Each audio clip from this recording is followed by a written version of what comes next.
एक सुकंत नाम का राजा था, और सुकंत नाम का जो राजा था वह एक बार संत सभा में, विंध्याचल पर्वत पर संत सभा लगी हुई है, और संत सभा में सम्मिलित होने के लिए सुकंत चल रहा था। जैसे ही सुकंत चला तो रास्ते में मिल गए श्री नारद जी महाराज। नारद जी ने कहा, रे महाराज सुकंत कहाँ जा रहे हैं? सुकंत ने कहा, कहीं नहीं, विंध्याचल पर्वत पर संतों की सभा लगी है, उस सभा में सम्मिलित होने के लिए जा रहा हूँ। अच्छा, उस सभा के बारे में मुझे पूरी जानकारी है। नारद जी ने कहा, सभा में तुम जाओ प्रेम से, लेकिन वहां जाकर के सब संतों को प्रणाम करना, पर केवल विश्वामित्र जी को नहीं। सुकंत ने कहा, क्यों महाराज? अरे मैं बोल रहा हूं ना, केवल विश्वामित्र जी को प्रणाम मत करना, कारण है। ठीक है, आप कहते हैं तो नहीं करूंगा। और सुकंत गए विंध्याचल पर्वत पर, सब संतों को प्रणाम किया, केवल विश्वामित्र जी को नहीं। विश्वामित्र जी आए विंध्याचल पर्वत से सीधा अयोध्या, और आकर के भगवान से कहने लगे, देखो आज तुम्हारे गुरुदेव का कैसा अपमान भरी सभा में हुआ। सुकंत ने सबको प्रणाम किया, पर मुझे ही नहीं। श्री राम प्रभु ने कहा, गुरुदेव, जो सर मेरे गुरुदेव के जो मस्तिष्क मेरे गुरुदेव के चरणों में नहीं झुका, आज मैं प्रण करता हूं, आपकी सौगंध खा के कहता हूं कि उस सर को मैं धड़ से अलग कर दूंगा। अब ये बात सुकंत को पता चली तो सुकंत तो भयभीत हो गई। जब स्वयं प्रभु ने प्रतिज्ञा की है तो आज तो मैं बचने वाला नहीं। नारद जी के पास गए, क्या करूं महाराज, आपने ज्ञान दिया था, उस ज्ञान को मैंने अंगीकार किया, स्वीकार करके प्रणाम नहीं किया, अब वो मुझे मारेंगे, गर्दन काटेंगे, कहाँ जाऊं, क्या करूं? आप चले जाइए अंजनी पर्वत पर, माँ अंजनी तपस्या कर रही है। और अंजनी पर्वत पर जैसे ही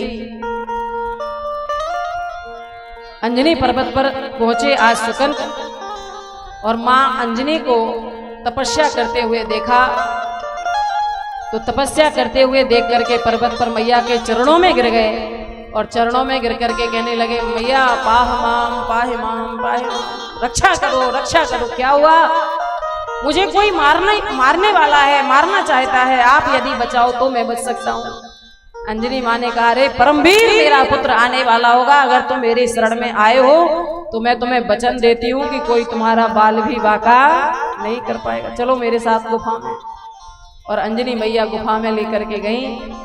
श्री हनुमान जी आए पर्वत पर, जैसे ही मैया को प्रणाम किया, आज तक मैंने तुमसे कुछ नहीं मांगा, पर आज तुम्हें मुझे एक वरदान देना होगा पुत्र, मेरे शरणागत के प्राणों की रक्षा करनी पड़ेगी।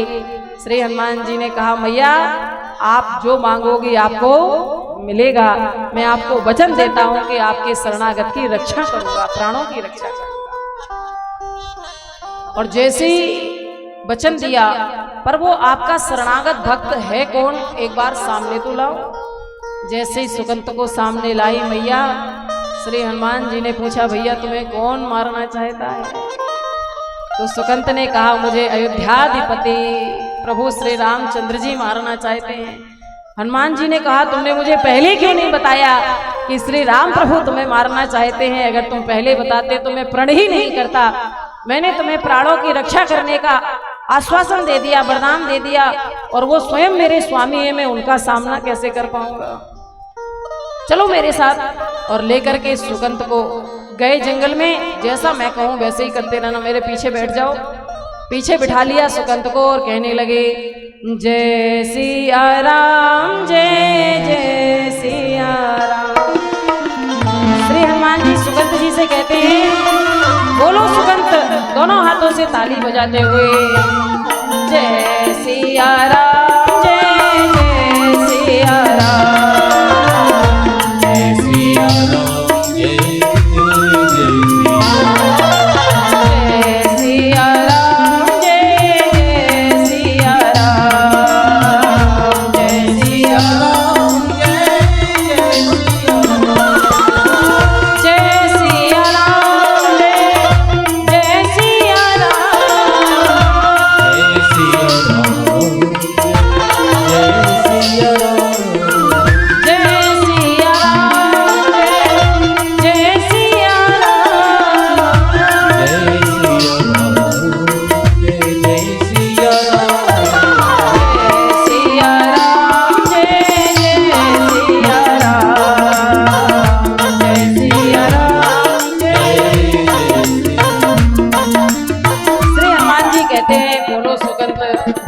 सिया राम, जय जय सिया राम। सुकंत भी गाने लगे और इधर रथ पर बैठ करके भगवान अयोध्या से चले। लक्ष्मण जी साथ में सारथी के साथ चले।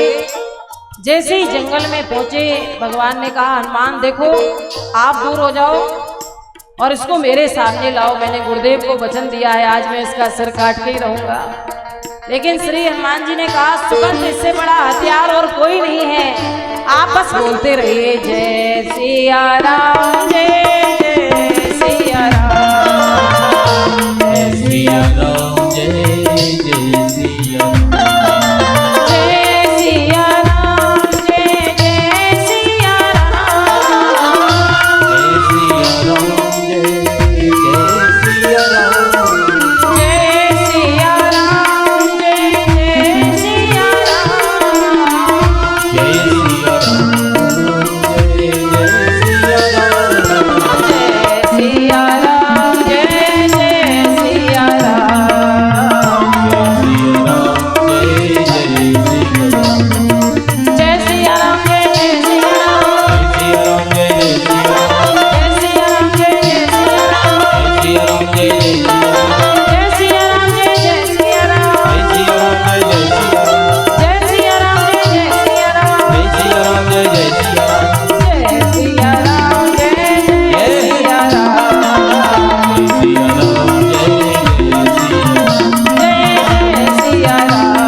सुकंत गाने में लगे हैं भगवान के नाम को और सुकंत गाए जा रहे हैं। प्रभु सामने आकर के खड़े हुए, देखो हनुमान इनको पीछे से आगे लेकर के आओ और तुम बीच में मत आओ, मैं इसको दंड आज दे करके ही रहूंगा। मैंने गुरुजी को ऐसा आश्वासन दिया है।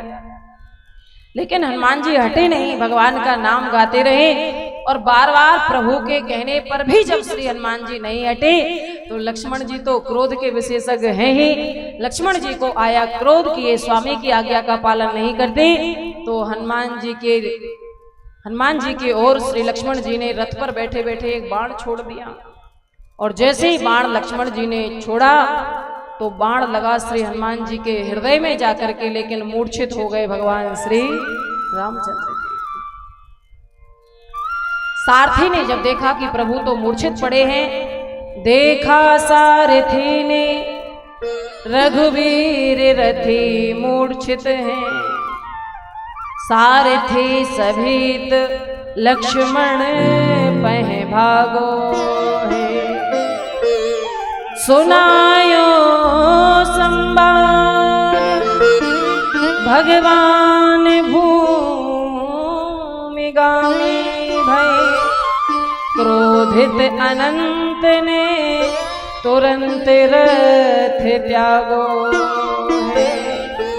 जैसे ही समाचार दिया कि भगवान मूर्छित हो गए लक्ष्मण जी महाराज, तो लक्ष्मण जी तुरंत रथ छोड़ करके नीचे उतर करके आए और आगे बढ़े। उन्होंने जाकर के देखा कि शायद हनुमान जी ने ही बाण छोड़ा और प्रभु के हृदय में लग गया, प्रभु मूर्छित हो गए। लेकिन जब नजदीक जाकर के देखा तो श्री हनुमान जी के पास तो अस्त्र शस्त्र कुछ था ही नहीं, कुछ भी हाथों में नहीं है। जब देखा बक्ष भंग देख द्रव अंबु अनुरागो है, जानकारी नहीं, भगवान महसूस ही नहीं कर रहे हैं अपने दर्द को, कष्ट को, पीड़ा को, लेकिन बार बार हाथ उठा करके मूर्छित अवस्था में देखना चाहते हैं कि कहीं हनुमान जी को कोई चोट तो नहीं पहुंची। एक बार हाथ भगवान ने उठा करके ऐसे ऐसे घुमाया तो हनुमान जी मुस्कुराने लगे, समझ गए कि ये जरूर मुझे तलाश कर रहे हैं कि मेरे को कहीं चोट तो नहीं लगे। इतना प्रेम प्रभु मेरे से करते हैं, मौका अच्छा है, अवसर अच्छा है। इसलिए दूसरी बार जैसे ही प्रभु ने हाथ ऐसे किया, दूसरी बार कृपा करके हनुमंत पे हाथ विनीत सिधायो। जैसे ही दूसरी बार में हाथ ऐसे करके हनुमान जी को टटोलने लगे तो देख हसे रघुनाथ तब निज हाथ सुकंत के माथे पायो। बुद्धिमानों में अग्र अग्रगण्य तो ज्ञानियों में अग्रगण्य तो श्री हनुमान जी हैं ही। इसलिए उन्होंने क्या चतुराई दिखलाई, अपने पीछे से प्रभु देख नहीं रहे थे, नेत्र बंद करके टटोलना चाहते थे, हाथ घुमा रहे थे। इसलिए हनुमान जी ने धीरे से स्वयं तो पीछे को हो गई और सुकंत को पीछे से आगे कर दिया। आगे ला करके जैसे ही बिठाया तो भगवान का जो हाथ घूम रहा था वो सीधा जाकर के सुकंत जी के मस्तिष्क पर पड़ गया, मस्तिष्क पर रख गया। और जिसके सिर पर भगवान का हाथ रखा हो, भला उसको मारने वाला कोई पैदा ही नहीं हुआ। भगवान स्वयं वरद हस्त जिसके सिर पर रख रहे हैं। श्री हनुमान जी मुस्कुराने लगे और कहने लगे, प्रभु मेरी जिम्मेदारी खत्म, अब इसके प्राणों की रक्षा करना आपका काम है, आप स्वयं इनके रक्षक बन गए। महामुनि विश्वामित्र जी उसी समय आए और कहने लगे, सुकंत अब मरना ना मरना ये सब ठीक छोड़ो, व्यर्थ की बातें हैं। एक बात बताओ कि तुम्हें ये मुझे प्रणाम ना करने की जो बुद्धि है, जो संस्कार है, वो किस कुसंग में मिले? तो नारद जी तो विश्वामित्र जी से आज सुकंत कहने लगे, महाराज कुसंग में नहीं सत्संग में ही मिले थे। ये संस्कार, ये कुविचार मुझे कुसंग में नहीं सत्संग में मिले। किससे सत्संग हुआ? इतने में श्रीमन नारायण नारायण करते हुए नारद जी प्रकट हो गए। मैंने इन्हें कहा था कि सबको प्रणाम करना, पर महामुनि विश्वामित्र जी को नहीं। आपने ऐसा क्यों कहा? नारद जी ने कहा, इसलिए मैं जहां भी जाता था लोग मेरे से पूछते थे कि भगवान बड़े या भगवान का नाम बड़ा है, तो मैं सबको अलग अलग जाके एक एक जगह जाके कैसे बताता कि भगवान नहीं, भगवान का नाम ही बड़ा है।